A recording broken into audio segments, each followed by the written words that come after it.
Dave with Mile High Campers coming back at you again with another video. Today I'm going to be showing you step by step how I installed a Superlift 2.5-inch leveling kit on the front end of my 2015 Ford F-250. According to Superlift, this kit is the same for 2005 to 2021 Ford F-250s. As always guys, the link for this kit will be in the description below. Be sure to check out our other links to our website as well. I don't want to waste any of your time, but before we get into this video, let me explain real quick what I have going on with this installation series. This video will be the installation of the front 2.5-inch leveling kit. My next video will be the installation of a 2.5-inch lift kit for the rear of the truck. And the third video will be a combination of this video and the second video for a complete installation of the Superlift 2.5-inch lift kit for a 2011 to 2016 Ford F-250. In the third video, I will be showing before and after pictures along with 3 different tire sizes, 2 different wheel sizes, and measurement comparisons for all stages. So be sure to tune in for that video. Now guys, I'm not a certified mechanic. I'm not telling you this is the only way to do this installation or my way's the right way. I'm just sharing my experience and how I was able to do it.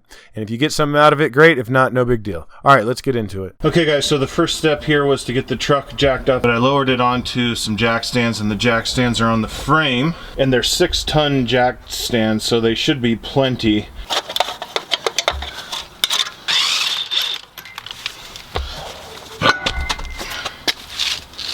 Okay, now that I've got the wheels off of both sides, I'm going to give you a quick overview of what I'm about to do, and then I'll show you each step. I need to lower the front axle to get the spring out. In order to do that without breaking the brake line, I'm going to have to remove this bolt to loosen the brake line, and then I'm going to need to remove this bolt from this bracket for the brake line. This bolt here will need to be removed as well. Back here, there's 2 bolts that are holding on the wheel sensor that may need to be removed. We just want to remove anything here that may get hung up or prevent us from lowering the axle all the way, and we need to do this on both the driver and the passenger side. Now we're going to be using a 13mm socket to remove this upper mount for the brake line.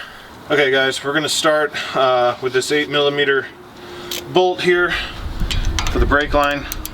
Okay, we've got this loose. In order to pull it out, we're gonna have to remove this bolt and pop that off. So for now, we'll just leave it like that. All right guys, so in order to get this tie rod end bolt off, I'm having to use an 8mm wrench and an 18mm wrench.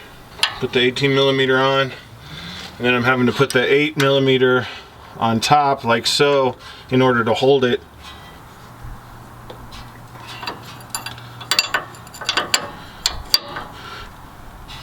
Alright, once we remove the bolt from both sides, this should just lift right up.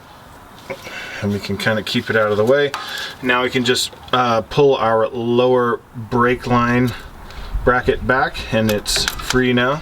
Alright, to get the lower shock bolt out, we're going to be using an 18mm socket.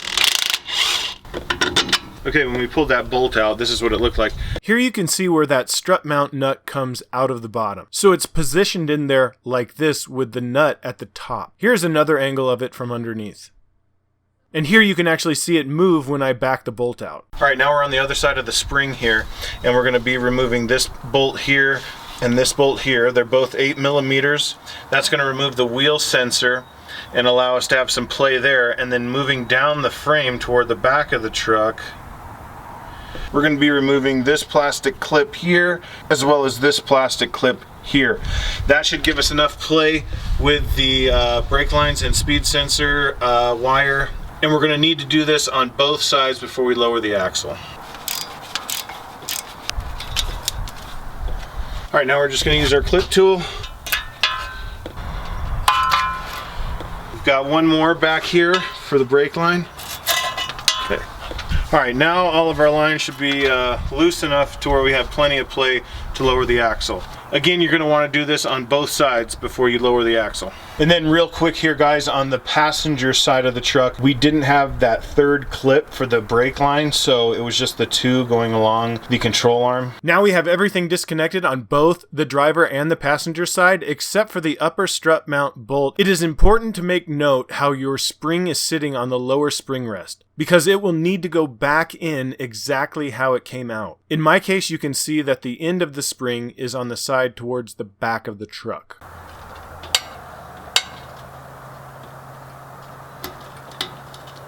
Make sure none of your lines are getting snagged. Everything looks good so far.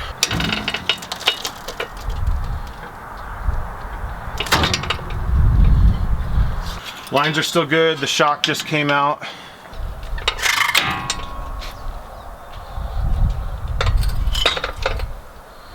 All right. Hopefully you can see that. It looks like the top of the spring popped out. So we've got it down, I believe, far enough. May need to go down just a little bit more.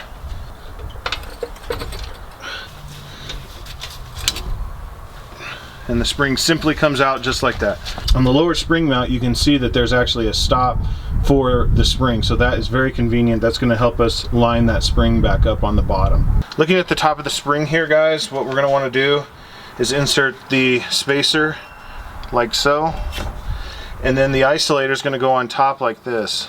Next, I'm going to move the upper portion of the spring into place. And I'm doing this on both the passenger and the driver's side. And this is the little more tricky part, where we've got to make sure our spring aligns with its little bump stop there. I think what I'm going to have to do is slowly start raising the axle back up so that I can position the spring better. Using the floor jack, I raised the axle up, then I came over and checked the spring, made sure that none of the brake lines or anything like that was getting tangled. I was able to twist the spring better into place, and I'm doing this on both the passenger and the driver's side. And then I'm just going to continue this process slowly moving forward. Here you can see the bottom of the spring. I was able to get it right up against that bump stop, so it's right where it needs to be, and I did this on both the passenger and driver's side. As you can see here at the top of the spring, everything is fitting nicely. Once again, I've done this both on the driver and passenger side. Now we can get into reinstalling the front struts. Here I'm using a screwdriver to help align the holes. As described earlier, I'm going up through the bottom here with the nut, and then I'm going to try to thread the bolt on. Alright, as always guys, be sure to do your own research when it comes to these torque specs, but what I did find for this is a torque spec of 110 foot-pounds, so that's what I'm going to go with. I trust that source, but be sure to do your own research on that. And I'm doing this on both the passenger and the driver's side. Alright, now we're going to put our upper brake line mount back in. Once again, we're using a 13mm socket. Alright, next we're going to put our lower brake line bracket back on, and one thing you may have to do is jack up the axle a little bit so that it gives some slack back to the line, because it is going to be a pretty tight fit, it looks like. And this is where that lower brake line relocation mount that comes with some other kits may be a good idea, because that does put some strain on that brake line. Alright, now we're going to get our wheel speed sensor mount back in. And we're again using an 8mm socket here. Okay, as you can see, we got our clips in back here on the control arm. The third clip, this guy, it was causing a real stretch in the line to try to bring it down back to where it was clipped on. I just kind of zip tied it right here, and I think that'll work. And then we've got some slack back here. Okay, now I'm going to reattach the tie rod, and keep in mind that I'm doing all these steps on both the driver and passenger side. Now we've got the sway bar reattached on both sides. Everything's all connected. All that's left to do is reattach the wheels. Be sure to stay tuned for my next video, which is going to be the rear 2-inch block kit for this truck, as well as the third video, which is going to be a complete installation of the 2.5-inch lift kit for this truck, which will include replacing the front struts and rear shocks, as well as doing a comparison of tires and wheels and showing you measurements through every stage. Be sure to smash that subscribe button and hit the notification bell so you get notified when I upload a new video. Don't forget to hit that like button, and we'll catch you in the next one. Peace.